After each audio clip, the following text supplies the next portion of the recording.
diz: quão bom e quão suave é que os irmãos vivam em união.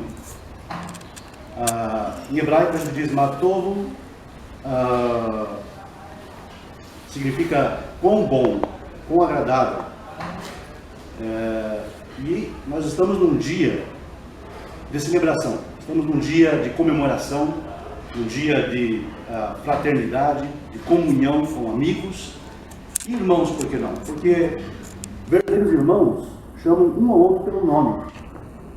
Eu chamo Ronaldo de Ronaldo, eu chamo Celso de Celso, Paulo, Beto, Lili, eu chamo Franco, chamo Silvio, chamo Alexandre, chamo todos pelo nome, porque irmãos chamam uns aos outros pelo nome.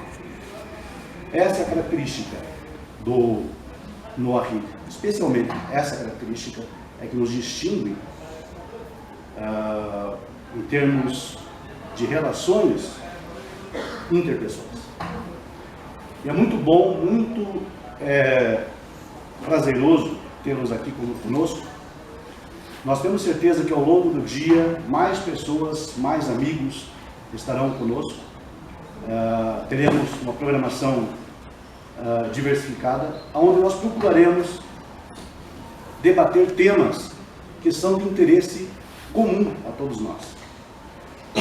Nós desejamos estabelecer, por meio desse simpósio, algumas diretrizes para o futuro do movimento noético neste país.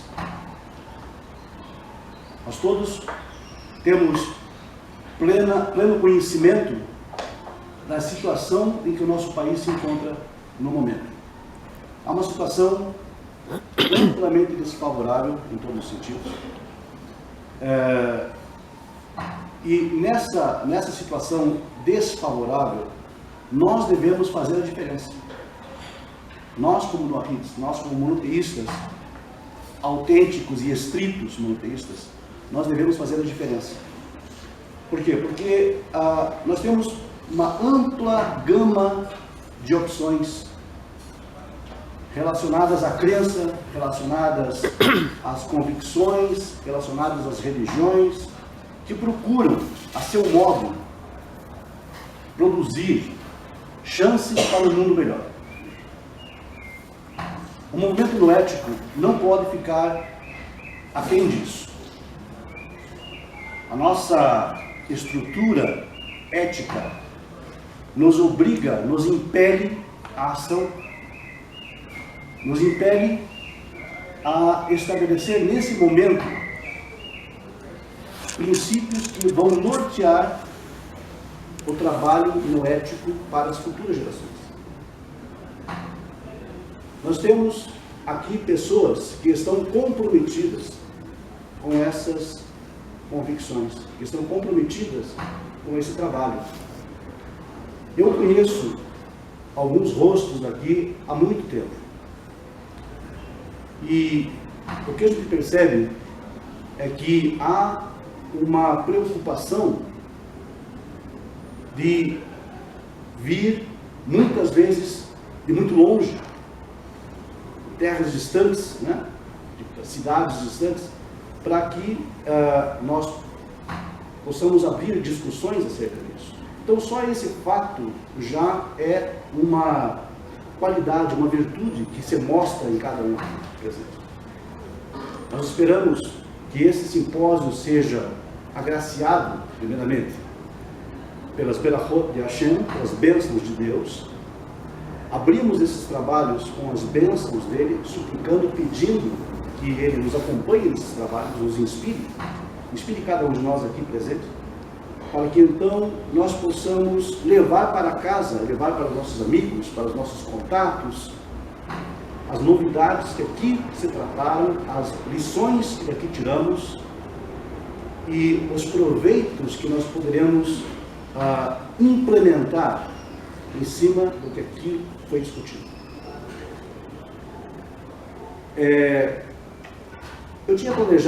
Nós tínhamos planejado, na verdade, dar início aos trabalhos às 10 da manhã, mas, infelizmente, nós tivemos um pouco de atraso. Eu quero, antes de mais nada, faz parte do programa também, faz parte da programação, que as pessoas aqui representadas, né, elas se apresentem, certo? É muito bom que vocês se apresentem e digam, pelo menos, né, algo a respeito do que vocês percebem acerca das suas convicções monoteicistas. Ou melhor dizendo, como foi que vocês perceberam o monoteísmo? Tá? Eu vou começar então contando um pouco da minha história. Não é novidade para ninguém, talvez aqui presente, mas de repente aonde vai chegar isso, nós não sabemos. Então é importante que você dê, vocês vão sentir à vontade também, para quem quiser falar, obviamente, né? Para que vocês então consigam se apresentar e mostrar um pouco de vocês, como vocês chegaram ao que chegaram. Agora, alguém queira se manifestar, por favor, queiram falar sobre isso, não precisa se delongar, não precisa se alongar na questão, apenas uma apresentação. Eu sou a pessoa, o meu nome é tal, eu conheci os princípios noéticos em tal tempo, ou em tal ano, e a minha origem. Se vocês quiserem falar a sua origem antes disso, fiquem à vontade, vocês têm ampla e total liberdade para falar sobre vocês. Porque é muito bom que as demais pessoas também os conheçam, assim como eu os conheço também, né? Então eu gostaria de dar a oportunidade para que vocês se manifestassem nesse momento, ok? Eu não gostaria digamos, de indicar uma pessoa, mas eu gostaria, de forma voluntária, quem gostaria de falar nesse momento, para nos ajudar aqui no andamento dos trabalhos. Quem se Não coloca? nem levantar do lugar, se quiser, né? Eu posso começar. Não então. precisa, Fran, por favor. Tá? Começa. Não precisa levantar não, né? Se quiser, levanta. Se não quiser, não Se levanta. você se sentir bem, tranquilo. Tá, Pode eu ficar à vou vontade. levantar, né? Tudo bem. Meu nome é Franciane, né? Estou aqui com os meus inseparáveis amigos, Celso, Letícia e Ronaldo. Quarteto fantástico. É o quarteto. E a Bia, não posso esquecer de falar a Bia, porque senão ela fica chateada. Nós quatro éramos adventistas do sétimo dia. E nós sempre gostamos de estudar, né? A vida inteira, assim que a gente se conhece. Nós éramos do rock, gostávamos desse estilo de música. E às vezes a gente passava as madrugadas, em vez de shows, a gente ficava estudando religião, Bíblia, né? E eles, na verdade, que começaram a assistir os seus vídeos, eu fui uma das últimas, porque eu fui muito relutante, né? Na verdade, assim, quando eu via o meu esposo assistindo os seus vídeos, eu falava, eu não quero ouvir, não quero saber, não quero ouvir. Porque, assim, eu sabia que ia me confrontar diretamente e é muito difícil você estar a vida inteira ligado a um sistema, ligado a uma religião, e você vê que tudo é totalmente diferente do que você aprendeu desde o dia que você cresceu. E eu, dos quatro aqui, acho que fui a última a realmente, assim, querer assistir um vídeo seu e falar, agora deixa eu ver o que tá, né? O que ele fala. E aí, a partir disso, é muito difícil, porque quando você assiste os seus vídeos, né, as suas colocações, os seus ensinamentos, né, e tudo que está relacionado ao monoteísmo, é muito difícil você próprio rebater a si mesmo, é muito difícil os argumentos, você não tem argumentos para isso. Que é algo assim muito profundo mesmo, um ensinamento muito profundo, do qual eu, pelo menos, né, não vou falar pelos quatro, eu nunca tive a minha vida inteira de religiosa, né, eu era uma religiosa. Então, assim, e aí meu esposo, ele sempre fala, é muito difícil você retornar. Quando você aprende isso, você entende a verdadeira vontade do Eterno, é muito difícil você retornar aquelas coisas, né, aqueles paradigmas que a religião coloca em você. Então foi assim que eu conheci o monoteísmo, né? Mais através deles, primeiramente, e através de vocês, dos seus vídeos mesmo na internet. Muito bom, muito bem. Parabéns para vocês. Mais alguém? Mais alguém a se manifestar-se? Eu vou manifestar. Muito bem, ok. Vamos lá. Ela já falou, né, que todos nós éramos adventistas e a gente tinha algo um pouco parecido com o João. A gente gostava muito de debates também. A gente gostava muito de debater e ninguém conseguia refutar nossos conceitos cristãos, assim, sabe? E a partir do momento que a gente começou a assistir os debates do João com o Marcos, a gente não conseguia rebater nem o Marcos, piorou o João, né? Aí eu falei assim, a gente tem que começar a rever nossos conceitos, né? Aí a gente começou, mais eu e o Celso, assim, né? A gente começou a assistir os vídeos do debate e pra falar a verdade, a gente já estava quase indo lá pro Marcos, entendeu? Tem um amigo nosso que foi, está lá até hoje, sabe? E por pouco, assim, se a gente não começa a assistir os vídeos do debate, a gente tinha ido pra lá. Aí não sei como que ia ser dali pra frente, porque a gente ia sair do sistema e entrar em outro, né? E depois, quando um sistema faz a sua cabeça, entendeu? É difícil você sair depois. Né? Todos conhecem quem é o Marco, né? Vocês conhecem também, que é do Ju, né, Ronaldo? Judaísmo da unidade, né? Os messiânicos, né? Os judeus do Paraguai. Made in China. Made in Rio de Janeiro, né? Somos vizinhos. Então é nossos vizinhos. É verdade. Aí, assim, uma coisa que muito me marcou, assim, quando eu conheci o monoteísmo, mas eu falo pra vocês que, assim, marcou muito a minha pessoa. Talvez eles podem ter outras coisas que marcou, né? Mas foi aprender que o Novo Testamento e o Antigo Testamento, como eles dizem, né? O Tanakh, não são a mesma Bíblia. Não é mesmo? Não é a mesma Bíblia. Isso me marcou muito porque a Igreja Adventista, ela prega isso com muita propriedade, assim, dentro do cristianismo, né? Ela ensina que a Bíblia é uma só. Entendeu? E eu sempre ensinei isso para muitas pessoas, entendeu? Eu tinha virado líder lá, assim, tinha virado diretor de escola sabatina, só para vocês terem ideia. Aí eu comecei a pensar, nossa, eu estou ensinando um monte de bobagem, entendeu? Quando eu me dei conta disso, eu falei assim, não, o Novo Testamento não faz parte da Bíblia hebraica, não é uma continuação, não é a revelação que eles falam no Antigo Testamento.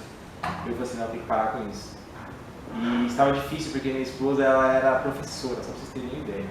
Ela era professora da escola adventista, ela ganhava salário, entendeu? E me ajudava, né? O pastor também ganhava salário aqui, ó. Mas assim, ela ganhava salário e me ajudava em casa, então eu, poxa, ficar sem o salário dela vai ser difícil, mas eu pensei, até quando eu vou ficar pregando essas besteiras aí, né?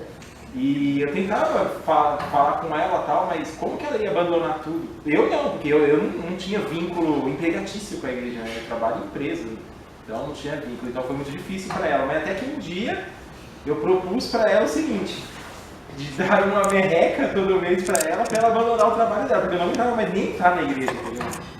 Mas eu não consigo mais ensinar essas coisas que eu pregava antes. E até que ela aceitou, né? Ela aceitou e falou assim, acredito que o Eterno não deixa a gente passar fome e nem necessidade. Né?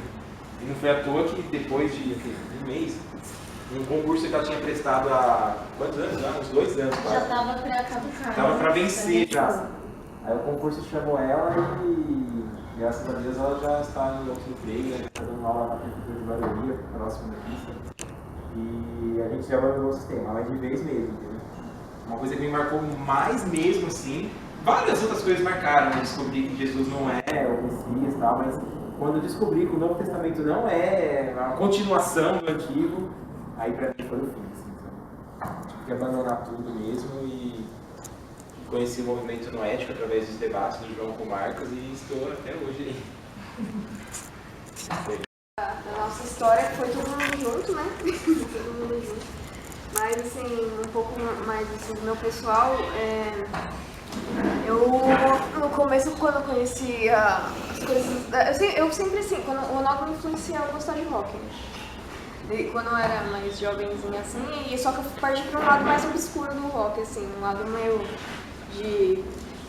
gótico, assim, vampiro, bruxa, essas coisas tudo. E aí eu comecei a sentir vontade de conhecer coisas mais assim, espirituais e tal, aquela religião Wicca, aquelas coisas assim meio... Aí eu li algumas coisas, né, eu tinha muito conhecimento.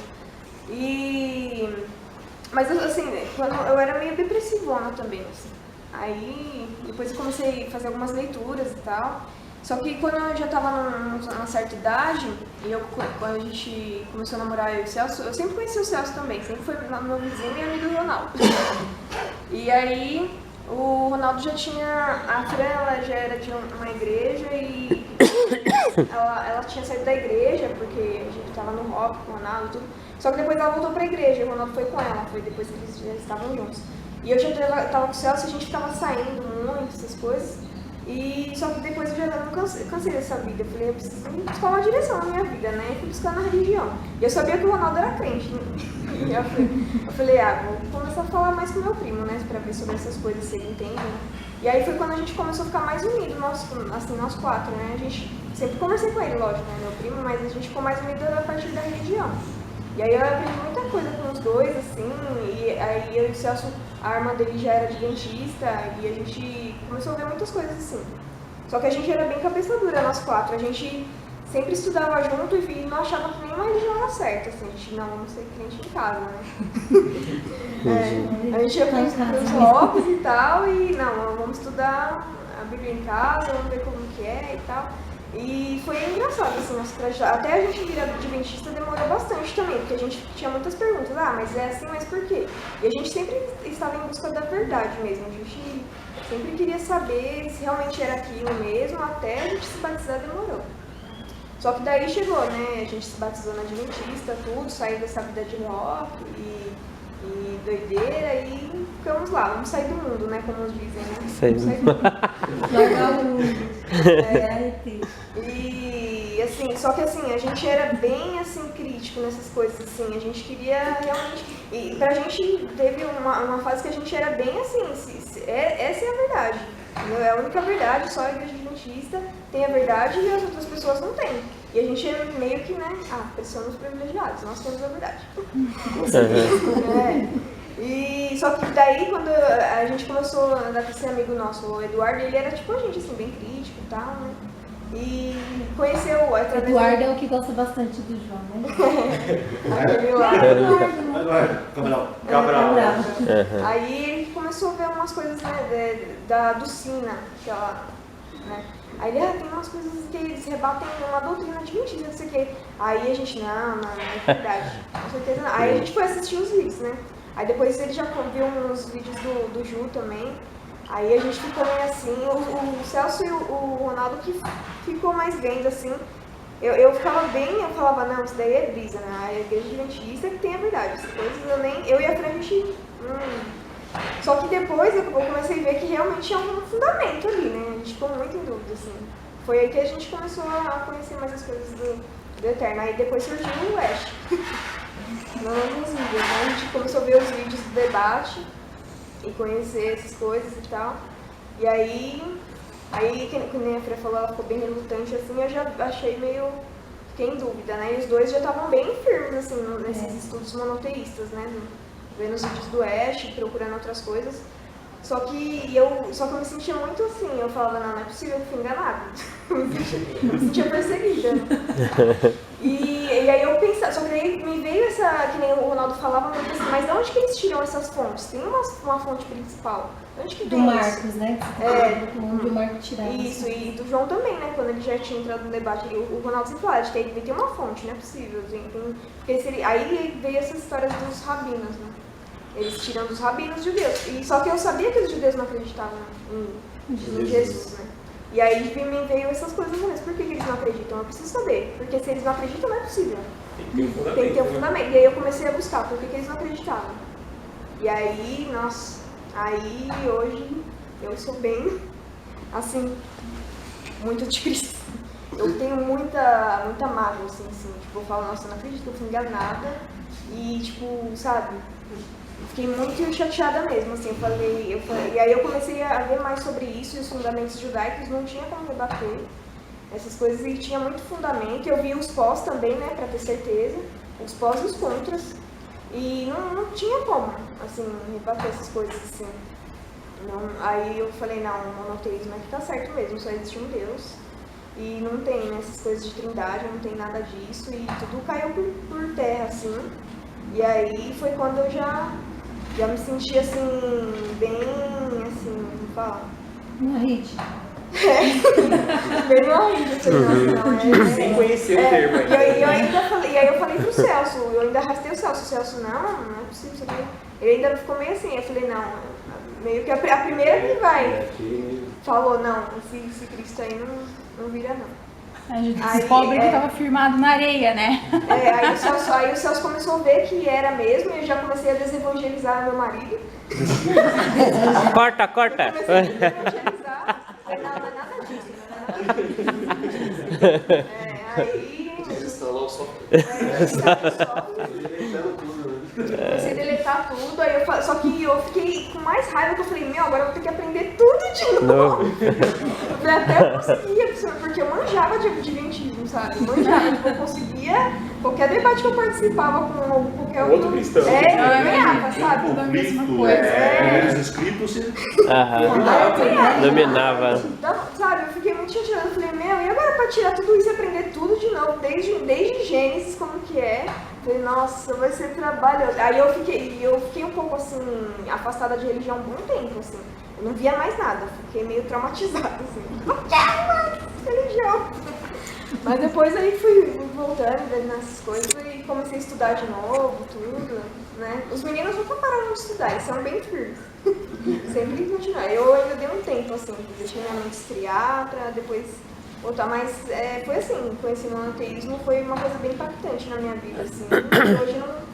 E eu também, uma vez o João comentou que ele falou assim que quando ele... Você teve essa decepção religiosa que você falou assim, não é possível que não existe um Deus, né? Eu também não conseguia me ver dessa forma assim, virar ateu, sabe? Não conseguia, falar, não, tudo é tão perfeito, não é possível, tem que ter um Criador. E eu nunca consegui me imaginar assim, sem um Criador. E o monoteísmo foi uma coisa assim que me esclareceu muitas dúvidas, né? É isso. Ótimo, muito obrigado.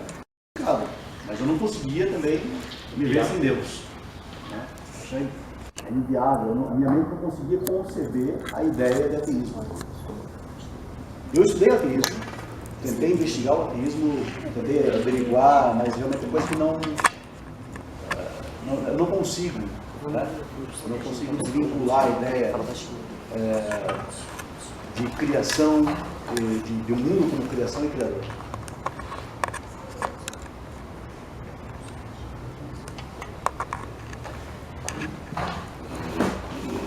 Então, gente, não existe essa possibilidade. Para mim não existe essa possibilidade. Não é viável isso.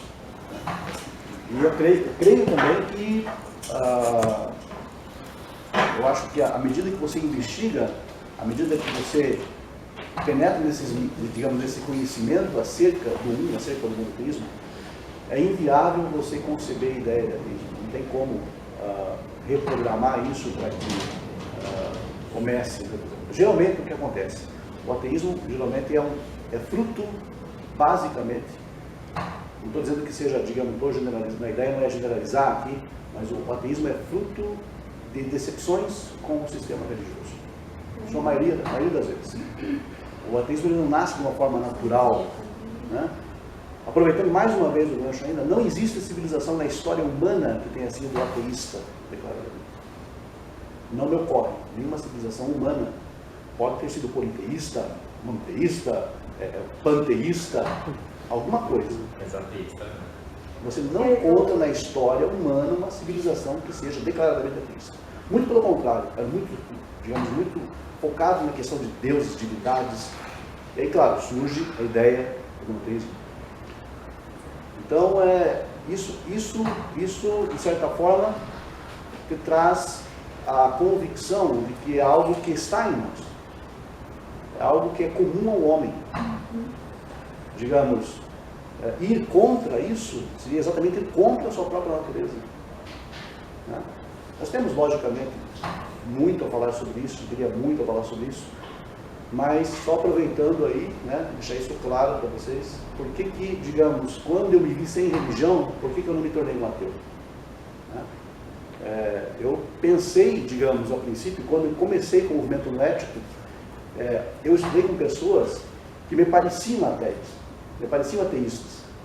Depois eu vi que não, porque o movimento noético, de certa forma, ele parece, se você entra, digamos, nos temas, principalmente relacionados à razão, como funciona a Torá em si, como a Torá foi programada dessa forma, você começa a ficar meio estranho, porque você sente falta, digamos, do aspecto religioso, né? A chamada, entre aspas, espiritualidade. Né?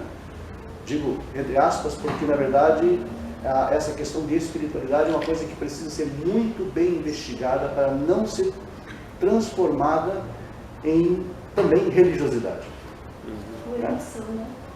Exato. Uma coisa da emoção, Da emoção. É espiritual, mas é emoção, gente. Às vezes, porque nós somos muito sobrecarregados, né, pelas emoções. Nós somos emoção, na verdade. Nós somos seres que vivem basicamente rodeados, circundados por emoções. Nós funcionamos nessa base. Só que a questão é, nós temos uma mitzvah, um mandamento até, vamos colocar assim, de saber controlar esses dois aspectos humanos, emoção e razão. A razão, ela tem que cooperar, a emoção tem que cooperar com a razão. E quando você se torna um religioso, principalmente aquele religioso fundamentalista, a emoção é que toma conta da razão. Ou seja, submete a razão. Né? Oral? Quer falar? Acho que ele queria falar, né? Agora? Pera. Então, há 15 anos atrás, eu tive a minha conversão ao cristianismo, evangélico e tal. Estudei escola adventista quando era moleque, fazia aquele ano da Bíblia, eu li a Bíblia num ano e tal. Ano bíblico. Fiz até parte dos Desbravadores lá uma época, achava bacana aquilo. Aí cresci, saí da casa dos meus pais com 16 anos, era roqueiro também, andava de carona pra lá e pra cá, vi show do Ramones, show de Cultura. E até que de repente, no Rio Grande do Sul, fui morar no Rio Grande do Sul, bem doidão lá, acabei indo numa igreja, minha mãe estava indo numa igreja quadrangular, e falou, procura essa igreja aí e tal. Aí fui lá, me converti, fiz o Instituto Teológico deles aqui, o ITQ, da igreja quadrangular. Então, fiz um ano lá, um curso básico deles. Voltei a morar na minha cidade, Cascavel, com a minha família. Aí fiz amizade com o pessoal que eram representantes do ICP, que era Instituto Cristão de Pesquisa. Eles faziam estudos para apologética. E aí eu me aprofundei na apologética. Aí eu gostava de encontrar adventista, gostava de encontrar testemunho de Jeová. Passava testemunho de Jeová na frente de casa e corria pro portão. Esperava, né? Eu então, ao contrário, chamava eles pra tomar um café em casa. Pode entrar. O meu esposo quase que eu coloquei uma plaquinha na porta da minha casa, aceita-se testemunho de Jeová. Ele não podia passar de longe, tem que ir pra gente conversar. Órgão também. Então eu virei um apologista, eu tinha assinatura, né? Vinha primeiro uma pilha, assim, de todas as religiões e seus desdobramentos aí. Né? Aí eu tinha a Bíblia apologética, com comentários de rodapé, então eu virei. Aí veio o Orkut, né? E aí tinha lá debates protestantes e católicos. Nossa, entrei lá e veio o rei do debate lá. Né? Aí eu falei assim, poxa, não vi ainda judeu debatendo aqui, né? Acho que eu vou procurar. E eu comecei a procurar. Deixei lá desmascarando o Novo Testamento. Comigo.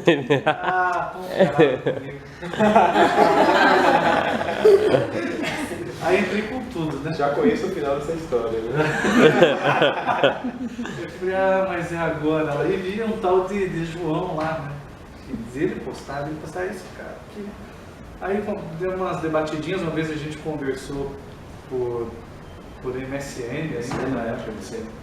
E aí o João falou que tinha sido cristão, professor de seminário bíblico. E eu fiz faculdade de teologia também nesse período. Aí, então, fui pastor 4 anos, construí uma igreja, ia orar no monte, expulsava demônio. Repreplé, revelação, tudo. Arminiano, depois wesleyano e depois virei calvinista. E depois um cristão que não acreditava mais no diabo também, porque precisa fazer uns estudos. Nossa, misturou tudo. Mas daí eu falei assim, vamos ver aqui esse João que vai voltar a ser cristão agora. Daí começamos a debater. Só que não conseguia ter argumento não.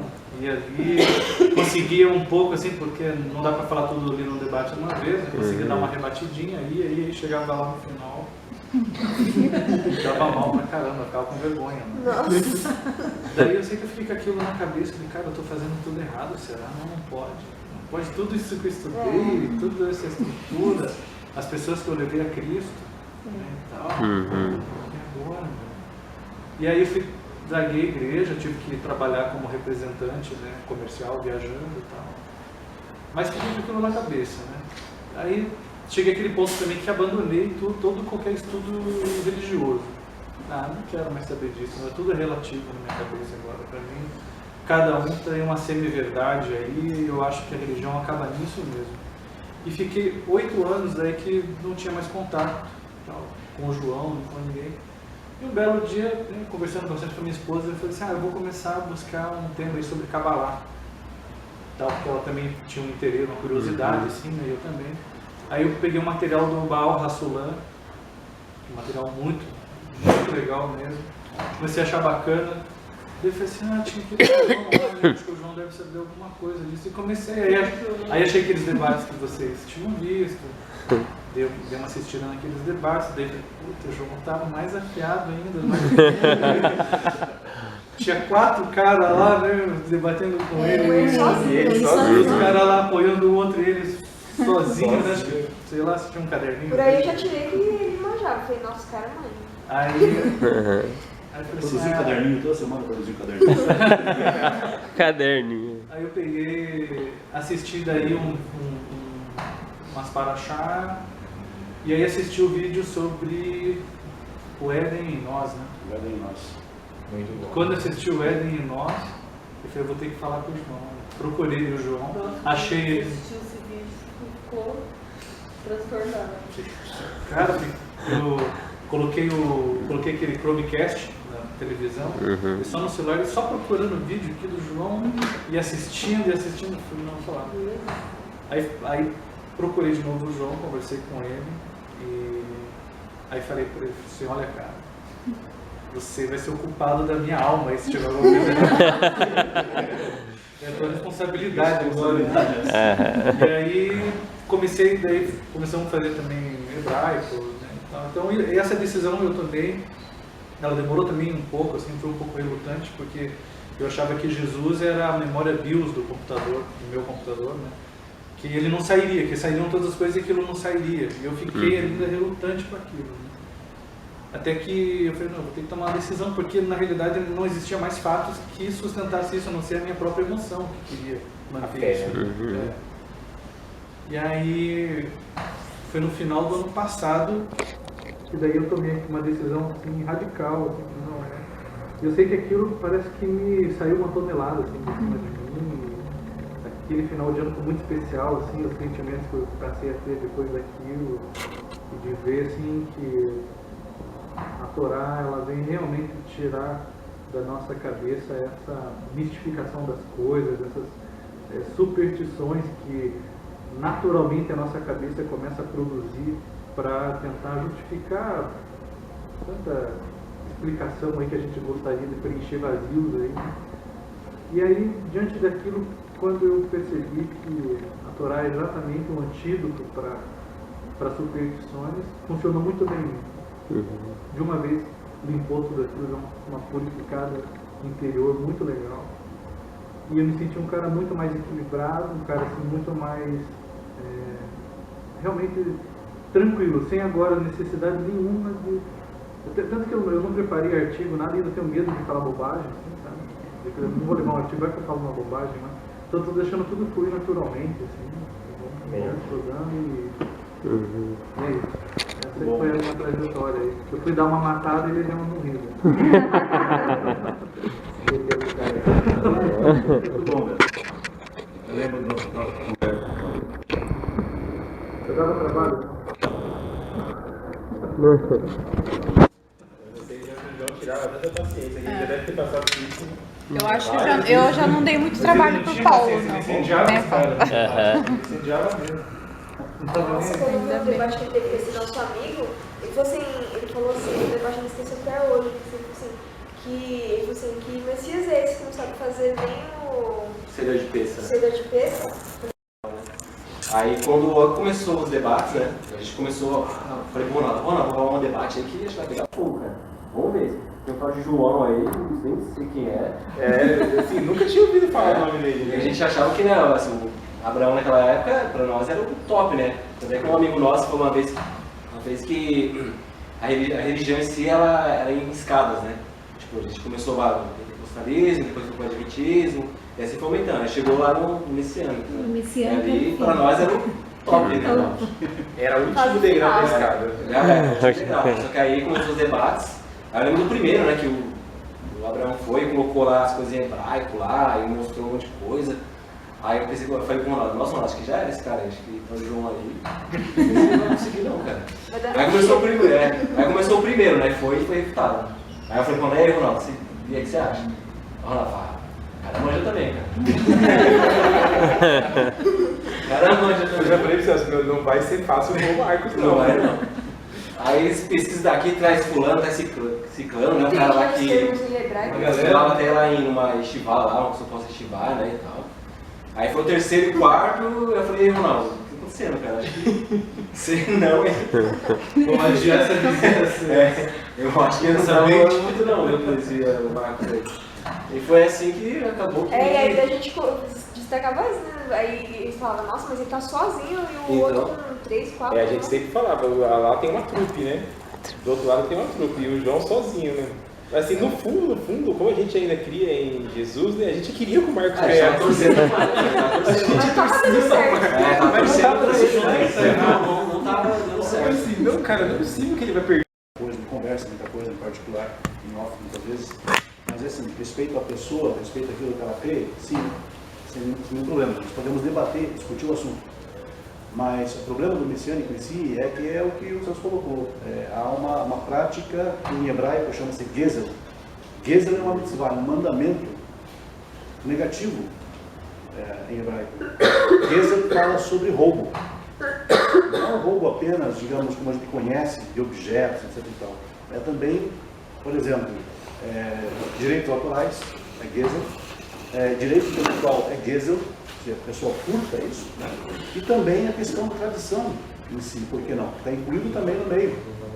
Os costumes, as tradições de Israel, as leis de Israel, a literatura judaica, se alguém se aposta disso e faz disso, digamos, incorpora isso em sua própria cultura, como sendo ele um judeu, não sendo, isso é violação de um mandamento chamado Gezel, que reflete-se exatamente naquele não roubarás que todo mundo conhece aqui. Então, o messiânico ele se faz, na verdade, de um pervertedor da Torá e também um descumpre o mandamento, viola esse mandamento sobre o roubo. Então, é algo muito sério. Não é, digamos aqui, irrelevante lembrar qual é o tratamento que a Torá dava com relação ao roubo. Basta você ler o livro de Levítico, Vaikra, você vê qual é o tratamento que a Torá dava para o roubo. É algo sério. É muito sério. Então eles não se apercebem disso. E esse é o grande problema. Além, claro, da Avodazará, nem se conta, né, gente? A Avodazará é óbvio, né? Além da Avodazará, Gezel também. Duas mitzvot violadas, e exatamente eles que procuram cumprir a Torá. Então, por isso que é sério. Já o cristianismo, na verdade, não há o descumprimento do mandamento de Gezel, e tampouco a Avodazará, desde que eles não estejam, digamos, misturando com o Deus de Israel. Se eles entendem que só lá, digamos, o JC é Deus, tem problema.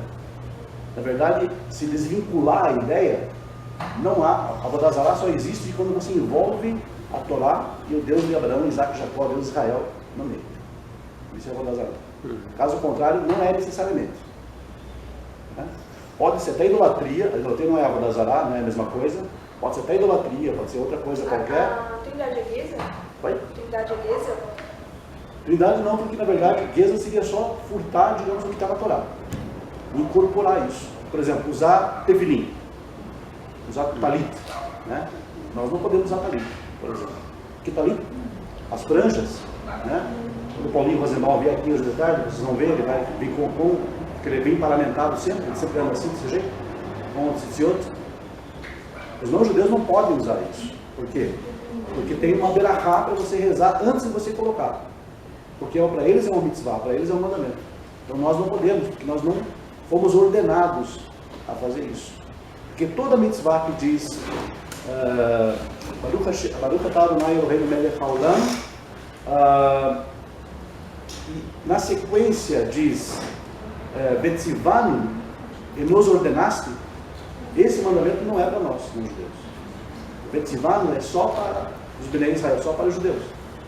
Então se a pessoa coloca, se o homem coloca, por exemplo, um talit e sai dizendo para a rua que ele é judeu, não sendo, é gueza. Se ele cumpre Shabbat sem ser judeu, gueza. Se ele, por exemplo, guarda Hagim, guarda festas judaicas, Sukkot, Shavuot, Yom Kippur, Rosh Hashanah, na forma judaica, Pesach é careta, Pesach é pena de morte. Se um não-judeu fizer. O não-judeu não pode celebrar Pesach mais nunca. Por quê? Porque é o pacto de Israel com Hashem, da saída do Egito. Alguém aqui saiu do Egito? Algum ancestral nosso aqui saiu do Egito? Nós temos certeza disso? Não sabemos. Nós sabemos que nós somos não-judeus. Então, o mandamento é só para aquele que descende de judeus, que pratica a religião judaica. Então, aí sim, agora, pensa de forma alguma. As Hagim, nenhuma delas. Né? Na forma judaica, de forma alguma. Shabbat, o próprio Rambam diz mesmo que é vedado ao não-judeu. Se o não-judeu cumpre Shabbat, ele está cometendo crime de roubo. Por isso que é sério. A gente alerta as pessoas. Mas às vezes entra aqui e sai por aqui. E bem que todos que estão aqui presentes entendem isso. Entendem, receberam isso bem, conseguiram assimilar isso de forma clara e não vão tentar sair por aí com o Shabbat. Né? O Shabbat realmente não é da nossa alçada.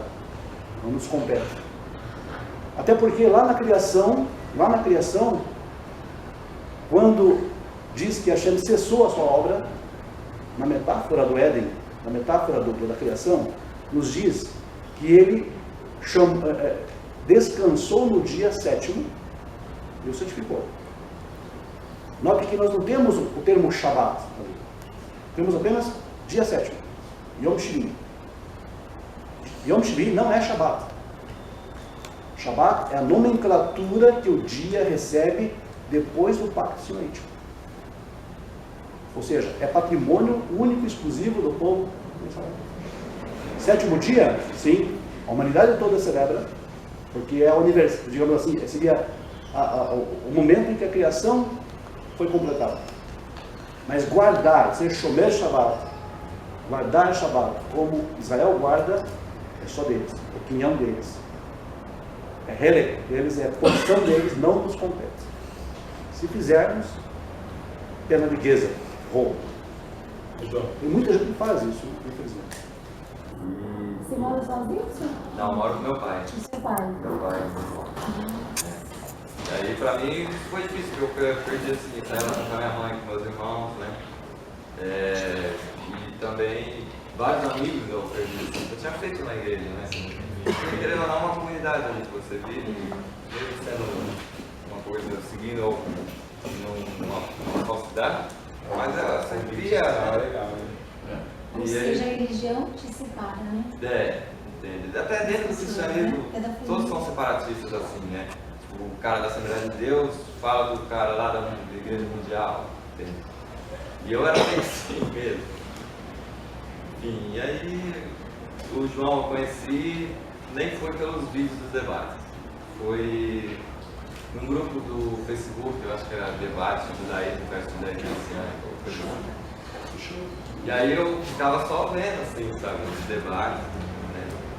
E aí eu ficava, nossa, caramba.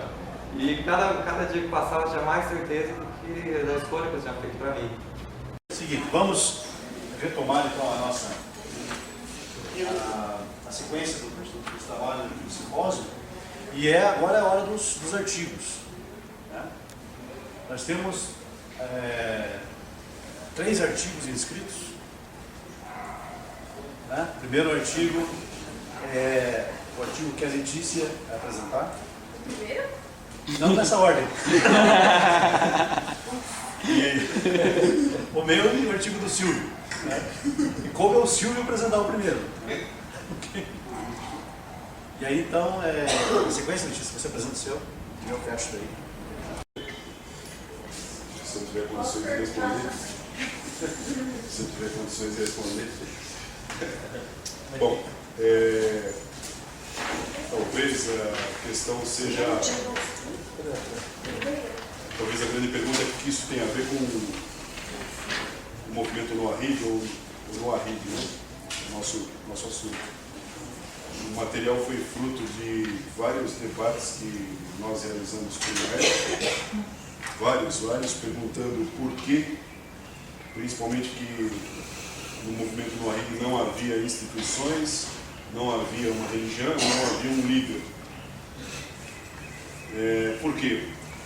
Porque a gente faz estudo a respeito de liderança há muito tempo. E a gente vê que se a pessoa não consegue se organizar, se o grupo não consegue se organizar, duas observações: se o grupo não consegue se organizar, fica complicado o trabalho. E é natural, quando o grupo se reúne e passa algum tempo junto, que surja uma liderança naturalmente. Então, essas questões foram debatidas com o Ash.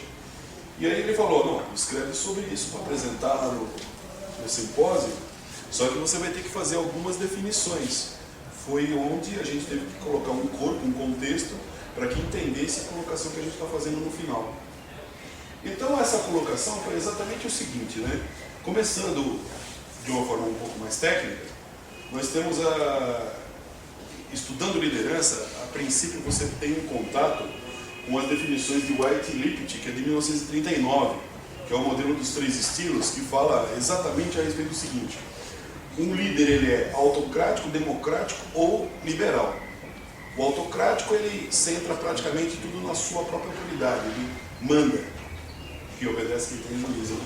Que é o que fala normalmente, né? Manda quem pode, obedece quem tem juízo. Esse é o estilo do líder autocrático. O democrático ele divide, quando tem que tomar uma decisão, é onde surge essa necessidade, ele divide os temas com os seus liderados, ou com a equipe, ou com o grupo, para que ele possa tomar a melhor decisão. E o liberal tem uma postura um pouco diferente, ele deixa livre o grupo, não participa das discussões e posteriormente surge uma dificuldade em um ponto, quando, por exemplo, se é necessário vender um produto, ele tem dificuldade porque ele não participou. Então essa é a visão. Nós colocamos no artigo que houve uma evolução dentro da visão de liderança, já partindo de White e Lippitt, com os doutores Ken Blanchard e Paul Hersey, que inventam uma coisa chamada, eles criam uma coisa chamada liderança situacional. Então tem liderança situacional 1 e liderança situacional 2. Na liderança situacional, o que acontece? Para ficar mais fácil de entender, e a grosso modo, eu coloco aqui, é você adequar um dos três estilos à situação. Por isso que é situacional. Então você vai ver, se você tem um grupo de pessoas que não tem maturidade, você não pode ser liberal e não pode ser democrático, você tem que ser autoritário. Tem que mandar, determinar o que é feito e as pessoas vão e executam. É o biotipo da pessoa que não aceita o líder ser liberal e nem democrático. Não adianta, não tem discussão, não tem o que discutir. Então você tem que ordenar, tem que mandar. Se o grupo tem um pouco mais de maturidade, então essa figura que está aí é a que o White, o Paul Hersey e o Ken Blanchard, eles usam, né? Se o grupo tem um pouco de mais maturidade, ou seja, a maturidade é baixa, ele chama de maturidade M1. Se a maturidade está caminhando para o alto ou para o médio para alto, ela é chamada de M2 e M3. Então, se tem essa transição, você pode persuadir as pessoas, aí você já não pode, os conhecedores do assunto, diz que você não pode dar ordem a um grupo que tem mais maturidade, você tem que persuadir, tem que convencer as pessoas de agirem daquela maneira ou determinada forma como você deseja. Se tem um pouco mais de maturidade, você não pode mais tanto pensar no persuadir, e sim compartilhar. E a pessoa compra a ideia, aquela ideia que é compartilhada, e passa a fazer de acordo com esse compartilhamento. E se o grupo tem alta maturidade, né, que é o M4, aí você não pode simplesmente persuadir, compartilhar, e principalmente não pode ordenar, você tem que delegar e deixar livre o cara para fazer. Então, quer dizer, a postura sai de uma postura autoritária na M1 e vai para uma totalmente liberal na M2.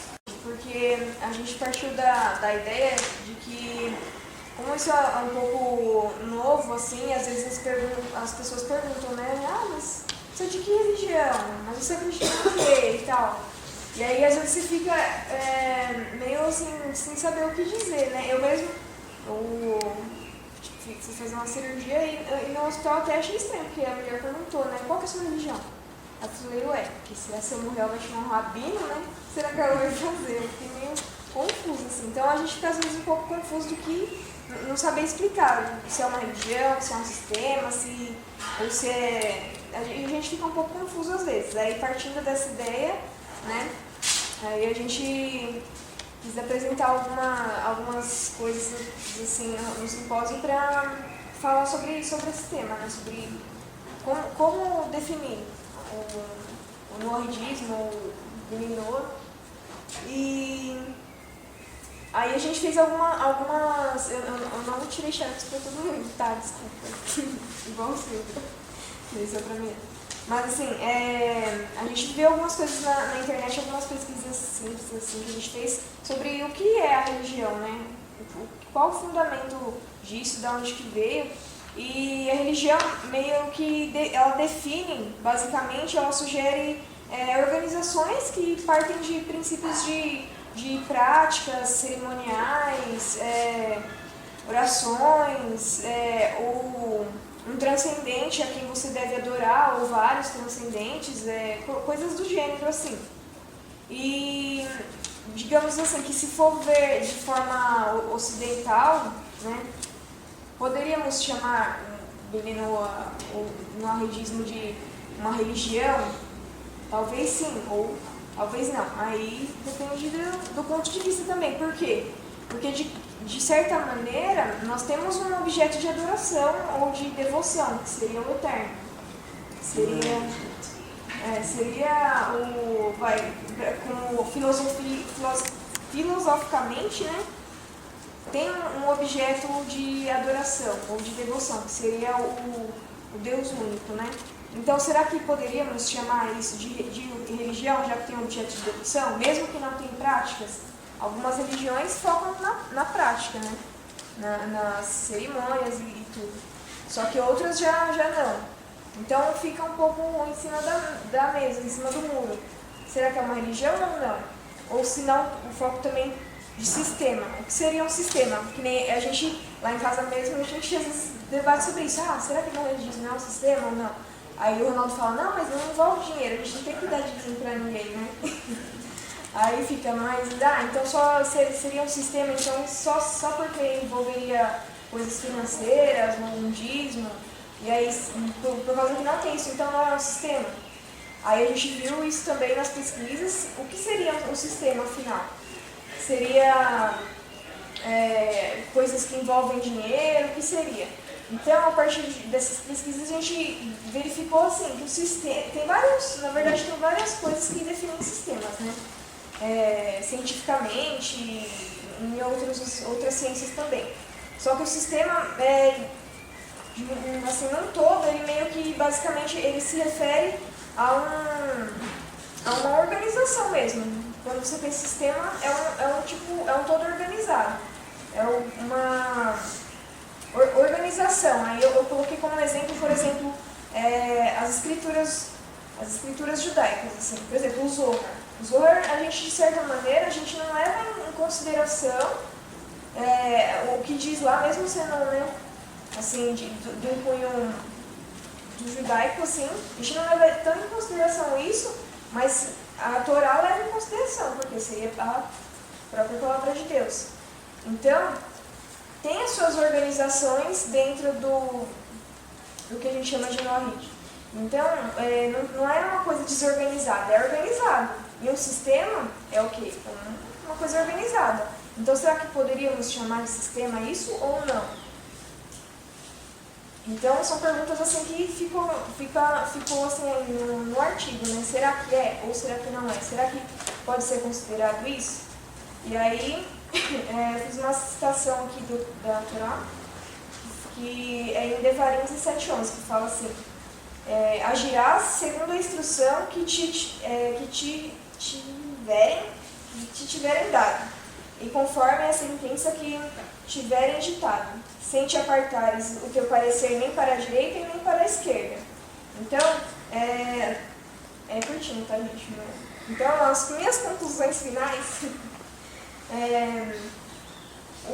independente se é um sistema, se é uma religião ou se não é, nós temos uma grande importância perante a humanidade, né? Como o Silvio falou também no artigo dele, a gente tem uma responsabilidade e a gente tem o nosso Deus e a gente tem um dever para com Ele e para com nós mesmos, né? Então, a gente tem que fazer, nós temos que fazer as coisas de acordo com o nosso pacto, de acordo com o pacto noético. E é meio difícil de definir o que seria isso. Seria que a gente é os filhos de Noé, mas como definir, como ter essas definições? Então, independente dessas definições, a gente tem os nossos serviços. A gente também, como os judeus, a gente tem a nossa porção. E é nisso que a gente tem que se basear e se focar, assim. Independente quando alguém falar, mas você segue o quê? A gente, quando fala religião, a gente acaba não falando, a gente se baseia no quê? Numa crença. Então a gente vai lembrar que a gente é Noahide quando fala qual a sua religião. Então fica meio assim, isso que a gente quis propor, a ideia do que é, o que seria, entendeu? É isso. Isso aí.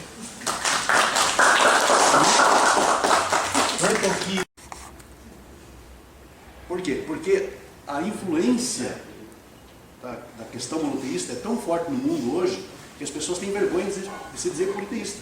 Então todo mundo vai se dizer monoteísta. Todo mundo vai se dizer. É sinal que o monoteísmo é top, está em voga. Mas o que é monoteísmo?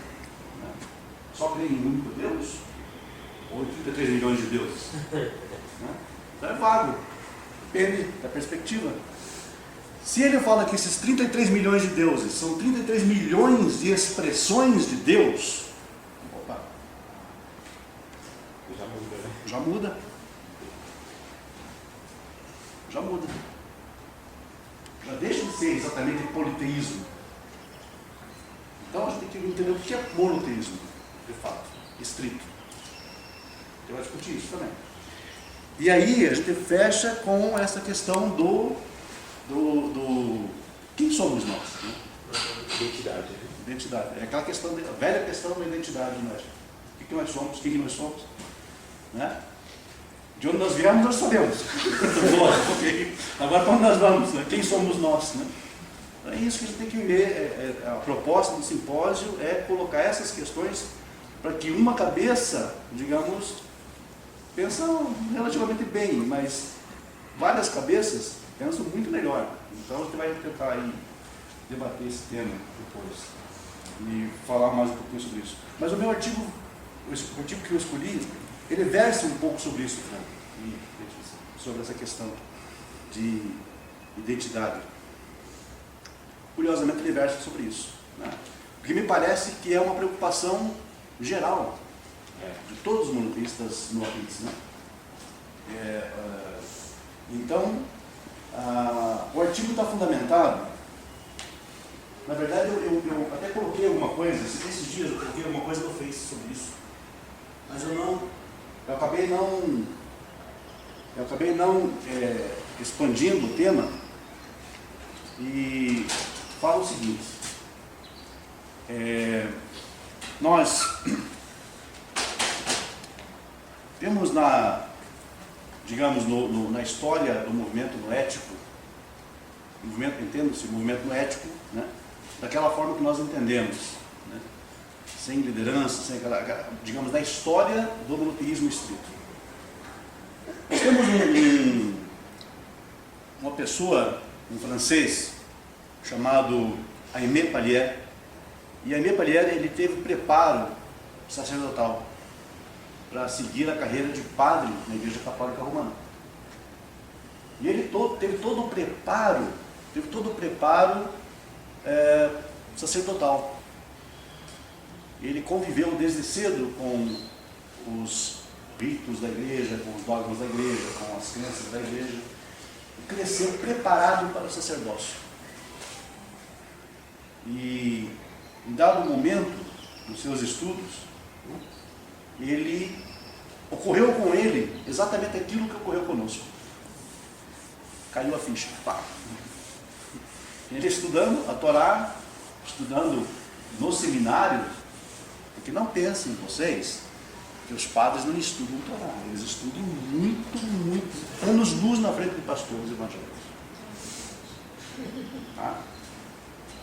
Estudam muito. Estudam não só na língua original, como também nas versões gregas, Septuaginta, e também na Vulgata Latina. Então nós temos um preparo muito sólido. E esse preparo sólido foi que levou a Aimé Pallier exatamente à questão do monoteísmo. E ele se defrontou com esse achado. Se defrontou com esse achado. E fazer o que disso agora? Como é que eu vou conseguir conciliar monoteísmo estrito, monoteísmo da Torá, com aquilo que eu acredito, aquilo que eu creio, aquilo que eu advogo, com aquilo que estou sendo preparado para ensinar. O conflito começou aí. Né? E o que aconteceu? O Aimé Pallier, ele viveu no século XIX, 1840 e pouco, mais ou menos. E aí, da França ele foi para a Itália, porque na França ele não conseguiu auxílio.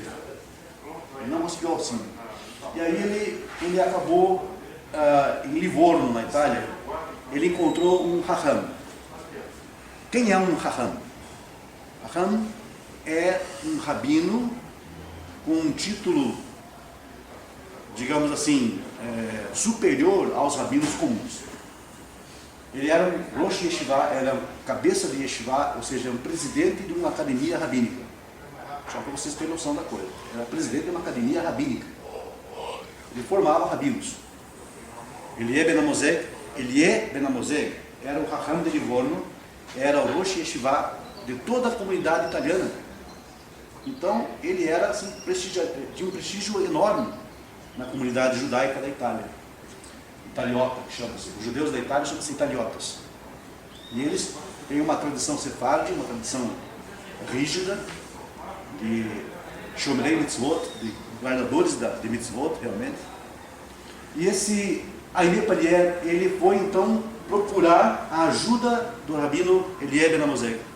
E o rabino recebeu ele de forma calorosa, bondosa, e digamos, também assim, algo um tanto estranho. Mas é a questão do próprio espírito de Elie, do rabino Elie, que era, na verdade, não excludente. Ele não excluía as pessoas. Ele não tinha medo. Essa que é a grande verdade. Porque as comunidades judaicas da Europa, mesmo antes do Holocausto, elas viviam em constante pressão de movimentos antissemitas. Mas o Elie não tinha medo. Mesmo recebendo no seu escritório um sacerdote católico romano, praticamente um sacerdote, e os dois travaram diálogo, e vários diálogos, e várias conversas, várias entrevistas, várias aulas que o rabino Elie prestou para Aimé. E ele, numa das cartas que o rabino Elie troca com o Aimé Pallier, ele questiona a validade ou a necessidade da conversão ao judaísmo. Por quê? Porque havia uma ânsia, uma vontade muito grande em Aimee de fazer a conversão judaica. E o Rabino Elié responde essa vontade de Aimee numa carta. E ele diz assim: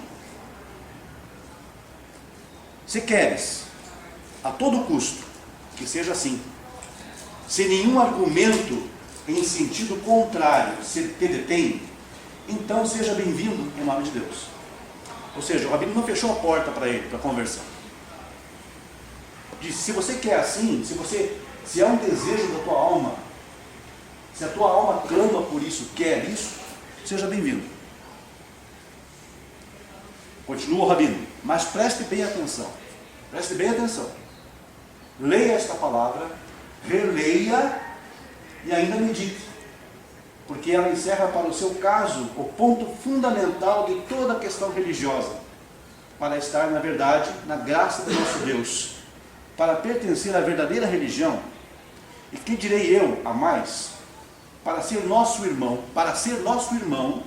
como quer ser, não tem nenhuma necessidade de abraçar o judaísmo da maneira que você crê. Quero dizer, você não precisa submeter-se ao jugo da nossa lei. Então aqui ele resume a questão fundamental. Não existe necessidade de proselitismo. Agora, isso deixou ele talvez mais perturbado ainda. Mas como? Você não está fechando a porta para mim, mas está dizendo que na verdade não é necessário.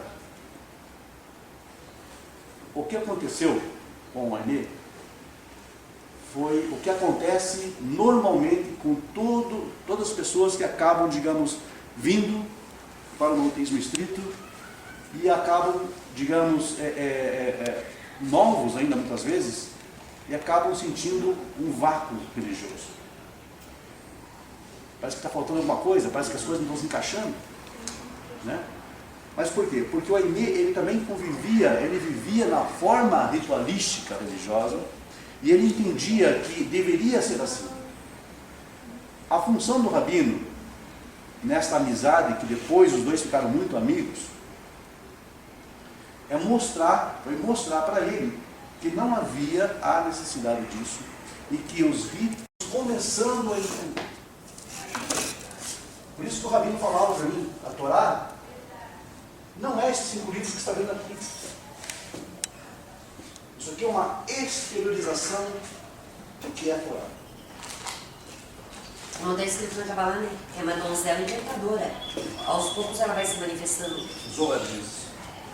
E o que acontece é que os 2 únicos tzadikim da Torá são os judeus. Eles não tinham nenhum vínculo com o povo de Israel, porque nasceram num momento, apareceram no cenário histórico, ou no cenário da Torá, se vocês se preferirem, num tempo onde não existia o pacto sinaítico. Então é claro que a Torá está querendo nos transmitir aqui uma lição muito diferente do que vocês originalmente ouviram, e ainda continuam ouvindo por aí. Não, você tem que fazer conversão ao judaísmo. Preciso. Tivemos ontem, eu e minha esposa, na casa do Paulinho Rosenbaum, judeu ortodoxo, cumpridor de mitzvot, Torá. Nós acompanhamos ali a rotina dele por algum tempo. Você pode testemunhar a forma como ele conduz a vida dele. Como um tzadik. Ele falou que o João não se converte. É isso que a gente se adiantou, mas era isso. Ele falou o quê? Não se converta. Não se converta. Eu acho que ele sabe de algo que, de repente, as pessoas normais, ou a grande maioria das pessoas não sabe. Mas por isso que existe uma afinidade de pensamento. Existe uma afinidade de pensamento. Porque eles têm. Quem estuda, o judeu que estuda, ele sabe que Torá não é necessariamente aquilo. Aquilo é apenas o exterior do que a Torá está mostrando, ou procura mostrar. Um homem que anda consciencioso, reza todos os verahot, faz todo o serviço da manhã, Shachrit, faz Minchá, faz Arvit, faz Shabbat, guarda Hagim, Shomer Shabbat, Shomer Kasher. E mesmo assim, ele chega para mim e diz: não se converta. Texto. Talvez ele fale por trás de novo, não sei. E a mensagem que ele vai trazer para nós à tarde? Ele falou um segredo que eu não queria contar nem para nós. Exato. Vamos aguardar. Então é assim, vocês percebem então que é algo diferente do que nós temos a maioria das vezes. É messiânico daqui, chamando você, não faça a conversão para ao sistema, ou algum eventual judeu, ou tem muitos pseudo-judeus por aí que também se dizem, não são messiânicos, são judeus, se dizem judeus, não são judeus. E também querem arrastar você para a conversão. Esses também, nós devemos ficar atentos. O judaísmo não investe em proselitismo. Por quê? Porque o judaísmo entende que há dois caminhos. O judaísmo não entende que há um caminho só. As religiões em geral, isso que faz o judaísmo diferente. As religiões em geral ensinam para você que você tem um caminho a seguir apenas, para a verdade. Um caminho para Deus apenas. Que é a própria religião e muito em particular, uma determinada vertente cristã, ou vertente religiosa qualquer. O judaísmo não. Eles têm dois caminhos, e esses dois caminhos chamam-se Sheva Mitzvot Bnei Noach, 7 princípios dos filhos de Noach, e Yahadut. A forma do judaísmo. E é paradoxal que uma religião enxergue que existem dois caminhos. É paradoxal que um rabino não queira converter pessoas. Mas tem uns motivos vários, que nós vamos explorar isso ao longo dos estudos. Mas o texto tem que entender, focar, que não é Sheva Mitzvot. Os 7 princípios não são uma invenção rabínica, como muitas pessoas gostam de falar. Há pessoas que dizem que 7 princípios de Noah é uma invenção rabínica. Fiquem atentos com essas pessoas, que essas pessoas, as duas uma, ou elas ignoram o que é realmente o judaísmo, ou elas estão de má fé com vocês. Certo? Fiquem atentos para essas pessoas. Por quê? Porque vocês não precisam de conversão. Porque vocês já retornaram. Vocês não se convertem a nada. Conversão é quando você não é judeu e faz uma conversão ao judaísmo. Aí sim, você deixou de ser Benoa e torna-se um Ben Israel. Ele fez uma conversão.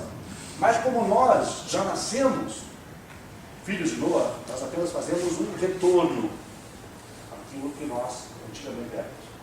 Aquilo que nós sempre fomos, na verdade.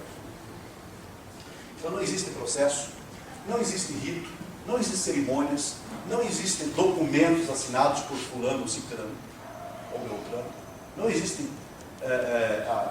uma entrevista com alguma autoridade religiosa diante da qual você tem que aceitar os 7 princípios universais. Isso é lenda, mentira. Isso é lenda. A Halachá diz, a própria lei judaica diz, a Halachá diz, o Rambam diz, que você não precisa disso, exceto na era do Mashiach, quando um Noachim foi morar, por exemplo, em Eretz Israel, na terra de Israel. Aí sim, você tem que chegar perante um tribunal rabínico e fazer uma declaração formal. Mas isso é um evento hipotético. Isso não era no Mashiach, é agora? Estamos vivendo em outra Mashiach? Não. Então, não existe formalidade em ser Noachim. O que é indispensável para você ser Noachim? A plena convicção de que Hashem Echad, o Eterno é um. E esse um é a forma do um, talvez uma forma do um que vocês jamais ouviram. Nós vamos até falar sobre isso um pouquinho hoje, porque há um falso conceito budista que diz que se você não tem outro Deus além do Eterno, você é monoteísta. Não. Não necessariamente. Uma pessoa pode ter Hashem como o Eterno, como Deus único, jamais ser infiel a Ele e ainda assim ser praticante de Avodah Zarah. Pode? Então nós vamos explorar isso, né? E a questão também que envolve, os detalhes que envolvem isso. Então nós não podemos nos sentir seguros de que apenas servindo ao Eterno, só isso, nós seremos monoteístas. Há algo mais além disso, para ser realmente monoteísta. É por isso que a Vodazara é idolatria tudo, a Vodazara a Vodazara inclui idolatria, mas não é apenas idolatria. Inclui idolatria. Né? Mas não é apenas idolatria. É mais amplo o sentido, certo? Mas é assim, e para ser realmente monoteísta, por isso que no grupo, existe um grupo chamado monoteísmo estrito. Alguns amigos aqui estão presentes no grupo. Por que monoteísmo estrito? Porque existe monoteísmo, entre aspas, e existe o monoteísmo estrito. E é compreender que Hashem é o único, errado, mas que além dele, não é que não existam outros deuses, é que além dele, nada mais existe. Nada mais. Então a gente vai deixar isso para refletir um pouquinho mais à tarde, para falarmos um pouquinho mais sobre isso, sobre o que é o monoteísmo estrito. Né? Por quê? Porque você vê que muitas vezes, o próprio monoteísmo do judaísmo, ele acaba indo por um caminho bem perigoso. E também acaba resultando em práticas anti-Torá. Daí você pode pensar, poxa, mas e agora? Como é que fica? Se o próprio judaísmo pode se envolver com a Vodazara? Podem. Leia os profetas. O que Yeshayahu fala sobre a nação de Israel na sua geração? Ele elogia a geração. Ele elogia aquela geração? Não. Jeremias, o que Jeremias fala sobre aquela geração? Ele elogia aquela geração? Ezequiel, Oséias, Amós, Joel. Você não encontra um profeta que elogia a sua geração. É sinal que, agora, eles representavam o monoteísmo estrito, os profetas, os inimigos. E a geração que eles estavam anunciando a mensagem, era uma geração que era judaica, mas que nem por isso era monoteísta. Então, o monoteísmo é uma coisa, o monoteísmo estrito é outra coisa. O monoteísmo não pode vir também disfarçado muitas vezes. Então, todo cuidado é pouco. Certo? Na verdade, também a função dos profetas, quando eles eram levantados, era... Então, o que Deus faz? Deus passa, que nem na corrida da Olimpíada, Deus passa um negócio para quem está correndo. Não foi só Adão que estava correndo aí, teve mais gente correndo. Mas Abel era quem tinha que pegar, mas Caim matou ele. Shem pegou, passou para outra geração, e Noah, ele está correndo, Noah pegou. Só que ele foi o único patriarca que pegou. Então, como foi ele que pegou, ficou tudo no nome dele. E essa é a ideia que eu queria transmitir a vocês, que está nas fontes judaicas. Originalmente, Adão tinha que ter recebido as 7 mitzvot. Mas acontece que a palestra não surgiu, você vê, eu agora, vem gente, não vem gente, eu tenho que ir lá para pegar o vinho, volto. Então pode ser que há 1 hora atrás já foi outra palestra. No mundo superior, as duas existem. No Shammai, as duas existem. Aquela palestra existe e essa aqui existe. Mas na Terra, no material, é só aquilo que a gente materializa. Noah também não é. Noah também não é dentro do Noah. Ele é filho dele mesmo. O único cara que eu conheço que é filho dele mesmo é Jesus. Ele é filho, ele é pai, ele entrega o correio, ele é tudo. Sem querer, agora sem querer, Deus o livre. Entrega o correio. Sem querer. Ele não é dentro do Noah. Nem Noah são os filhos dele. Só que o que os filhos dele fizeram para ser Ben Noah? O que eles fizeram? Você. Qual é o seu nome? Débora, você está reta. Que bonita, né? Débora, os filhos de Noah, o que eles fizeram? O que você sabe? Pode chutar, pode falar o que você quiser. Noah construiu a arca, certo? Construiu a arca. Deve ter sido bem que eu estou no PT, aquela arca, 120 anos. Superfaturada. Superfaturada. Tá? Os filhos dele ajudaram ou não ajudaram? Ajudaram. Mas por que eles são Bnei Noach? Se fosse outra, o teu pai chega e fala para você, olha, vai ter um tsunami, ajuda a fazer uma canoa, você fala, não pai, você que se dane, tá? Eu vou sair com os amigos tomar as pingas, a hora que eu voltar, se tiver a canoa aqui, eu tô. Por que são chamados Bnei Noach? Agora eu quero escutar vocês, e esse é o fim da primeira introdução. Eu vou deixar isso no ar, eu vou passar para a segunda introdução. Já sabe? Já sabe, jovens? Por que são Bnei Noach? Porque são Bnei Noach? Sim. Primeiramente que são filhos de Noach. Então, mas os filhos de Noach não tem mérito. Geralmente a gente fala que a pessoa tem que ter um mérito. Sim. Qual é o mérito? Eles ajudaram a desenvolver. As Zehut. Se envolveram. Está quase. Acreditaram? Exatamente. Acreditaram como A Noach. palavra Ben em hebraico não é só filho. Quando você fala que esse cara é um Ben Torá, filho da Torá, não é um filho. Por isso é o problema do cristianismo, falar que o cara é filho de Deus. Eu também sou filho de Deus. Ela também é filha de Deus, a que está jogando o joguinho aí. Qual é teu nome? Como? Ana Beatriz, você é muito bonita, sabia? Você é filha de Deus, Ana Beatriz? Fala um pouquinho o joguinho. Você é filha de Deus? Lógico, por que não? Bnei Noach, bem em hebraico, é aquilo que está submetido a, aquilo que se dirige a, aquilo que faz segundo a. Ben Noach, aquele que atua de acordo com Noé. Então, qualquer pessoa que está fazendo aquilo que Noé fez é um Ben Noach. Inclusive Noah, inclusive Adão, inclusive Caim, não, inclusive Abel, não Caim. Abel é um Ben Noach, porque ele vai direto com Noah. O que quer dizer Noah em hebraico? O que quer dizer Noah em hebraico? Repouso, descanso. Noah quer dizer repouso, descanso, mas Noah quer dizer também de acordo com. De acordo com. Noah. Você vem amanhã na minha festa? Sim. Matai Noach lecha. Quando é confortável para você? O Ben Noach é a pessoa que vive uma vida espiritual da maneira mais natural possível. Não precisa inventar religiões, como falou aqui João Arruz. Por isso também que o judaísmo não é religião. São dois caminhos. Você tem Bnei Noach. O que acontece depois? O negócio foi afinando, vai passando o bastão. Chegou uma hora que nesse bastão Deus colocou um pezinho, que é a circuncisão. E aí Abraão pegou. Tanto é que nós temos Sheva Mitzvot, posso falar em hebraico? Sheva Mitzvot Bnei Noach, 7 mandamentos dos filhos de Noé. E o Adão, ele é o primeiro que passa, ele passa de Ben Noach para hebreu, ele não é judeu. Tem Ben Noach, hebreu, e Ben Israel.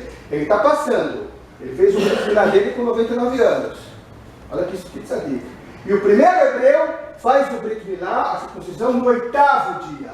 7, 8. Tem uma lógica aqui a coisa. Ainda não é 613. Vai demorar. Vai ter que passar agora para Jacó. Por quê? Porque Abraão, ele tem um filho, que é Isaac, que vai seguir o caminho dele de Ben Noach mais um. E ele tem um outro filho que é Ismael, que não vai seguir o caminho de Ben Noach mais um, porque ele é, desculpe, uma pessoa ávida por sangue. Está aí a prova. Não precisa de muito. Ismael, eles são os ismaelitas, os terroristas, o Estado Islâmico, isso é Ismael, eles são ávidos por sangue.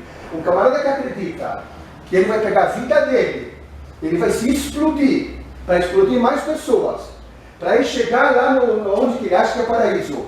E fornicar, desculpa, Ana Beatriz, e ter relações com 72 mulheres, ou é totalmente débil mental, ou é uma pessoa estragada espiritualmente. E se espera de um Ben Noach, que ele seja Noach, que ele vê as coisas com clareza, com suavidade, Noach suave.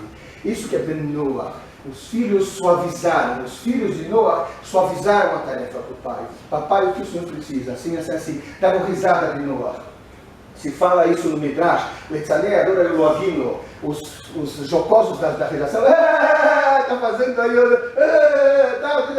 e depois que riu por último, tem o melhor, não é? E a verdade não é nenhum prazer a gente querer a morte dos outros. Mas Noach teve uma coisa que ele não fez. Isso se espera da gente agora.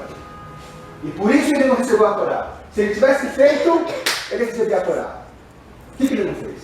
O que vocês acham? Pode... Pregou. Que? Ele não pregou. Exatamente. Ele não fez Balei Shuvah. Ele foi Noach. Ele foi Noach. Deus falou para mim, faz isso, faz assim. Deus falou, não rouba, não rouba. Deus falou, compra CD Tropicaché, compra o CD Tropicaché. Deus falou, não, desculpa, mano, tá ruim a coisa lá fora. Ficou caro, Ficou caro, exatamente. Um jabazinho, né? Esse é o Noah é a pessoa que ele fala, tudo bem, estamos precisando de mais um para completar o minyan no fórum, eu estou lá. Mas ele não vai sair do lugar dele para fazer isso. E Abraão fez isso. O que diferencia Abraão é que ele deu esse passo. Quando Deus fala que vai destruir Sodoma e Gomorra, Abraão fala, peraí, o juiz de toda a terra não vai fazer justiça? Eu quero ver algum rabino mais ortodoxo do mundo. Se Deus chegasse e falasse assim, olha, eu vou destruir a faixa de Gaza, e ele fala, não, mas o juiz de toda a terra, será que não tem 10 justos na faixa de Gaza? Se Deus chegasse para alguém doido, eu vou de Israel, eu vou destruir a faixa de Gaza, opa, que horas é, meu? Eu vou deixa eu tirar uma selfie. Abraão não. Por isso ele consegue pular para o 8. O 8 é sobrenatural. Abraão chega e fala um momento. E se tiver gente inocente lá? Então essa foi praticamente a diferença de Noé para Abraão. Então, o que sobra? Nós, hoje, os que são do Ben Noah, e eu também sou Ben Noah, porque tu tá velhinha, né? Teria os conjuntos, dá licença, segundo ano primário. O que todos precisam, judeus e não judeus, é consertar aquilo que Noé não conseguiu fazer. Você pode falar que ele não teve tempo, pode falar que ele não sabia que era para fazer, tudo bem, mas não importa mais o que foi, o que importa é o que está sendo agora. E aqui eu vou para a segunda introdução. Antes disso, Ana Beatriz, dá um pouquinho de Coca-Cola. O que você quer tomar, Ana Beatriz? Não tem. Não, quando Moisés, quem está acompanhando a novela, eu tenho um grupo, os 10 mandamentos do judaísmo. Essa novela dos 10 mandamentos, eu tenho um grupo que eu coloco o que a Torá fala. Então, quando Moisés fala, o faraó, nós vamos todos, o faraó fala assim, podem ir os adultos, Moisés fala não. Vão os homens, os velhos e as crianças. Tá? Na Avodazará, na idolatria, a religiosidade é só para os adultos. Na Kedushá, na santidade, não. É desde o ventre. É desde o ano zero. Bom, Ana Beatriz, você entendeu o que eu falei? Está brava? Por que você está brava? Senta aqui. Senta aqui, vem aqui. Vem. A mulher mais bonita da noite. Vamos dar um aplauso para ela. Porque talvez agora você não entenda muita coisa, mas mais tarde você vai entender e você vai falar que enquanto outras pessoas estão fazendo coisas que a gente não sabe o que é, você estava aqui escutando um judeu falando de coisas bonitas de Noé que você não entendeu nada e queria ir embora. O que você quer tomar, Maria? Coca-Cola, Guaraná, whisky? Quando você não ficar sem vergonha, pode voltar lá que você está com vergonha? E diz uma coisa, que dia você nasceu? Que dia é do tua? Que dia você nasceu? Dia 24. De que mês? Janeiro. Janeiro é o que? Peixes? Peixe? Quem é a tua mãe? E tua mãe não sabe qual é o signo? Aquários, então tá bom. Então toma aí, eu vou pegar isso aqui, pra mim, e vou dar isso pra você. Pronto. O cara fala Lechaim. Lechaim quer dizer a vida. Mas fala então, saúde. Pronto. Religião sem alegria não existe. Tá? Isso que inventaram no mundo da religião tem que ser Allahu Akbar! Ou tem que ser os evangélicos lá, você que está sofrendo, você que não consegue dormir, você que perdeu tudo. Cara, se eu estou feliz da vida, não tem que fazer na igreja? Eu não entendo isso. O cara tem que estar sofrendo, tem um negreiro, o cara tem, siga isso aí, e põe o dízimo no caminho. Nada disso. Obrigado pela participação, Ana Beatriz. Segunda introdução. Já entendemos agora o que é Noah. Agora tem um assunto para eu poder dar essa palestra de minutos, eu preciso entender, que é uma mahloket é uma controvérsia. Obrigadão, hein? Obrigado. Existe no judaísmo uma possibilidade aberta de se você pode questionar essa própria. Você pode questionar qualquer coisa. E o Bnei Noach também. Na religião você não pode questionar. Seja ela qual for. Até uma religião bonitinha que nem o budismo, que o cara está lá, não sei, também não tem questionamento. O cara faz. O Todo mundo faz. E se o cara chegar pro Budão lá, o grande, e falar assim, escuta, se eu fizer, vão olhar feio. Né? A mesma coisa, no Corão o cara repete o que está lá. O judaísmo não é assim. A palavra de Deus não é assim. Você pode levantar suspeita, você pode criticar, pero você tem que ir na base, estudar e saber o que você está falando. Mas você pode, você não tem fundamento para tudo que o rabino fala, não tem fundamento para tudo que qualquer outra pessoa fala. Então, no século XII, você está tocando enredo! Desculpa. Falei? Deixa pra lá. No século XII tinha dois rabinos muito famosos. Um é chamado Rambam Maimônides, você já deve ter ouvido falar, e outro chamava Ramban Nachmanides. Os dois eram contemporâneos, os dois eram os maiores rabinos da época, da Espanha, tinha outros no norte também da Europa, só que o Rambam Maimônides, eu vou situar vocês agora em espaço e tempo, que é importante que eu vou falar agora. Maimônides morava em Córdoba, Espanha Islâmica. Maimônides, médico, rabino, filósofo, Espanha Islâmica, Córdoba. Nachmanides morava em Barcelona, Espanha cristiana. São duas realidades diferentes. Aqui tinha perseguição aos judeus, aqui não tinha. E isso influenciou o modo como eles viam Bnei Noach. Perguntaram para o Rambam, para o Maimônides, se um cristão na época era só católico, não tinha outra opção, estou falando do século XII. Se um católico pode ser Bnei Noach, ele falou que sim. Para Rambam, sim. Por quê? Porque essa pessoa, ele saiu da idolatria, mas ele não consegue entender Deus sendo um judeu para ajudar. Assim, ele não consegue, ele tem que ter. Então, para um judeu, não tem como. É óbvio, se você fala assim para o Maimônides assim, o que é melhor ser? Ser um Bnei Noach completo ou ser um católico? Não tem nem pergunta. Ele está falando de uma época onde a pessoa podia morrer, e nos dias de hoje, você tem uma dificuldade muito grande para ter um Bnei Noach. Tem um amigo que é pastor, e ele fala, eu sou Bnei Noach. E se você falar que não, o cara fica ofendido. Mas por que ele é Bnei Noach e ele é pastor? Porque ele acha que se ele não acreditar em Jesus, ele vai para o inferno. Na verdade, esse é o maior problema que tem quando você for falar com um cristão. O cara está tudo certo, mas o cara desde criança, bisavó dele. Então, de acordo com o Maimônides, você aceita essa pessoa como Bnei Noach. Tudo bem. Essa aqui está difícil, as outras 6 você aceita? Então, seja a pessoa correta aonde você estiver. Nachmanides são Maimônides. Maimônides, o da Islã. Como ele está na Espanha Islâmica, ele não é perseguido, ele não se sente perseguido. Existe uma influência do meio na maneira como ele faz como é que se fala em inglês? Como ele faz o decreto rabínico. Porque não é assim que ele vai e escreve. Fizeram essa pergunta para ele. Perguntaram, um Bnei Noach, um cristão pode ser um Bnei Noach? Ele falou sim, porque o islâmico na época dele não eram violentos. Eles passaram a ser violentos depois que a gente foi para Israel. E está explicado isso no Zohar. A Kabbalah fala que quando os judeus voltarem para Israel, Ismael vai acordar de repente, vai falar em meu, vai chegar uma hora que vai parar de uma vez. A União Soviética parou de uma vez. Uma vez, em 89 tinha União Soviética, em 90 não tinha mais União Soviética. Olha, Beatriz, você sabe o que é a União Soviética? Tá vendo? Você está subindo com milhões de tipos de borboletas, riachos, estações do ano, países bonitos, povos e culturas, para o homem chegar lá e descambar para um abismo. Deus não fez tanta vida no mundo do cara se matar para ganhar o paraíso.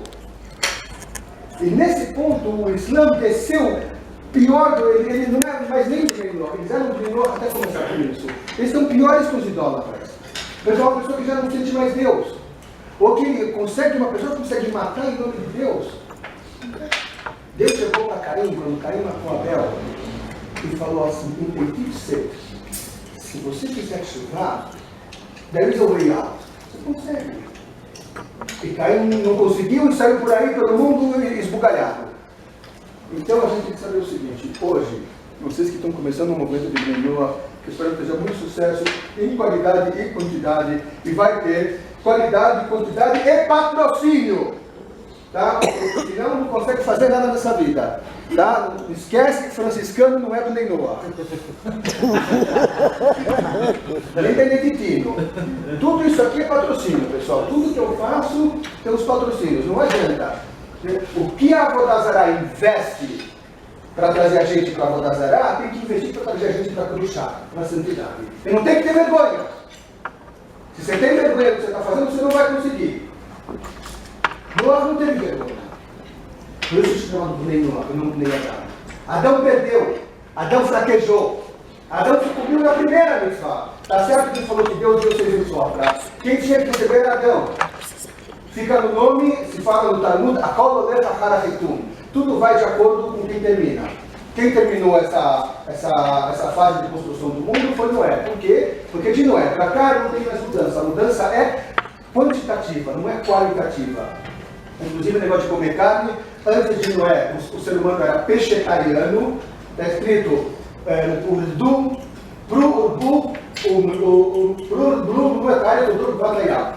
tinha uma mitzvah negativa ou passiva, de não comer o fruto, e Adão e Eva tinham uma mitzvah, um mandamento positivo de se multiplicar e de comer o que estava na terra e no mar. Ou seja, eles comiam peixe, o dubit gatayam, eram pescetarianos, que é a solução que tem um cara que nenhum, por exemplo, que se for dar uma palestra num lugar não tem cachorro nenhum, mas a gente vira pescetariano. Quando aconteceu o advento de Noé, Deus falou assim, o mundo inteiro baixou de nível. Então o homem também vai baixar de nível. Então agora pode comer os animais. E aí quando chegou em Israel, nem Israel que é Jacó, então Deus deu uma tesourada. Por quê? Porque você, para poder passar o bastão agora dentro do povo, Deus fez um circulinho no povo de Israel, para poder passar o bastão aqui, você não pode comer o que você quiser. Então é assim que a coisa vai andando. Fim da segunda introdução. Terceira introdução. Essa aqui é a mais demorada, para você querer para o hebraico. Mas eu vou ler pouquinho.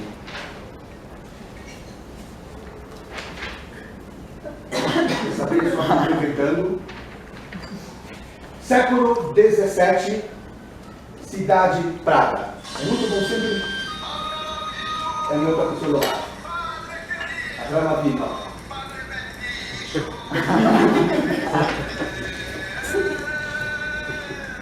É só para lembrar que eu tenho que concluir a palestra. Aproveito para dizer, isso aqui é um ringtone. Quem colocar depois ringtones para o Picaché, pode comprar $1 o ringtone. Isso aqui eu vim hoje e estou comprando. Não. Aí, é muito importante situar sempre época, lugar, background, porque tudo influencia. Estamos falando de Praga, República Tcheca, século XVII, o Maharal de Praga, fixem esse nome, que é um dos maiores rabinos de todos os tempos. É um dos poucos rabinos, quando se fala o Maharal de Praga, todo mundo fala amém. Não tem muitos desses. Geralmente, 2 judeus, 3 ideias. Vocês já ouviram falar disso? Os judeus. Maharal de Praga, ele é muito conhecido por ter sido o rabino que fez o Golem, o Frankenstein judeu. Ele fez um monstro de massa, não sei se vocês conhecem essa história. Ele fez um monstro de barro, pôs o nome de Deus embaixo da língua, e ele foi lá para todos os dizem que é lenda, outros dizem que não é, mas ele é conhecido pela Torá dele. Olha só o que ele fala do Neinoa, estamos falando de século XVII. 17, terceira introdução. E tronosha da Goia nem amares. A vantagem de um Goia, que ele fala Goia do Neinoa, a vantagem de um Benoa sobre um judeu ignorante. É um judeu, não é o que não sabe, é o que não quer saber. Ele fala assim, a pessoa que não é judia e tenta se aproximar de Deus, ele faz com que o mundo seja retificado, enquanto que o judeu, que deveria estar se preocupando com isso, não o faz com que o mundo seja amaldiçoado. Ele pega pesado com os judeus, ele fala. Tá vendo? Ele não é racista, mas assim, tem casos que é melhor ser igual do que o E saibam, agora esse Paulo, esse da Inquisição que foi controlando lá, saibam que não tem inimigo pior para o povo judeu do que um judeu que pegou outra religião. O cara falando isso aqui, ó, hebraico no português, preto no branco. Por isso, eu vou falar mais uma coisa que ele falou aqui, não estava no programa, vou terminar aqui. Vem, nós agora para ele, e tem mais uma vantagem que tem o Benoa sobre o judeu. O judeu está escrito na Torá que é Am Sheoref, povo de dura serviço. O judeu é duro de convencer. Cara, Israel, aqui, direita, esquerda, é tudo a mesma coisa, não tem diferença. Em Israel, direita, esquerda, centro, religioso, reformista, faradia, ashkenazi. Não é você chegar, mudar a ideia, mudar a concepção do israelense, cara, você ganhou o prêmio Nobel. Por quê? Porque o judeu, ele tem essa coisa de até o fim daquele que acredita. Depois de 2 mil anos, falando que vão criar um Estado. Resolveram que o deserto vai ser verde, o deserto é verde. Resolveram que vão devolver Gaza, errado, não devolveram Gaza. Sabe? Mas eu acho não, eu estou na metade que achava que está errado, está aí, eu estou errado de ter devolvido Gaza. O não judeu, o Ben Noach, ele é mais flexível, porque ele é Ben Noach. De boas. Entende? Ben Noach. E o mundo precisa, para poder funcionar, que as pessoas sejam Noach. Fim da terceira explanação, agora eu vou para a Posso fazer uma quarta. pergunta? Pode, lógico, todo mundo pode me interromper. Você lia Ashkenazi? Como? Eu sempre, sabe o quê? Eu sou Rosenbaum eu acho que nazi. Mas eu decidi uma coisa mais geral, genérico, judeu genérico.